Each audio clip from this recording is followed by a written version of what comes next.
হয়েছে, আমার শ্রমিক নির্যাতিত হয়েছে, প্রতিনিয়ত আমার নদীতে শ্রমিকদেরকে মারধর করা হয়েছে। আজকের এই ইফতার পূর্ব সমাবেশে অন্তর্বর্তীকালীন সরকারের পথে আমি দৃষ্টি রাখতে চাই। আমরা এই জাফলং সহ সারা বাংলাদেশে আর কোন শ্রমিক নির্যাতনের ঘটনা দেখতে চাই না।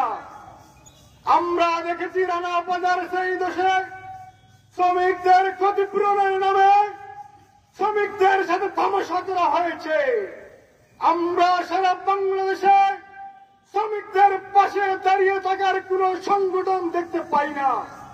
আমরা শ্রমিক কল্যাণ ফেডারেশনের পদে কোয়েনঘাট উপজেলাবাসীর পক্ষ থেকে সবিনয়ে নিবেদন করতে চাই, বাংলাদেশের অবহেলিত নির্যাতিত শ্রমিকদের পাশে আপনারা পঞ্চকণ্ঠে আওয়াজ তুলবেন, যাতে করে এই বাংলাদেশের টেকনাফ থেকে তেঁতুলিয়া, পঞ্চগড় থেকে বান্দরবান পর্যন্ত এই ভূখণ্ডে একজন শ্রমিক যাতে নির্যাতিত না হয়।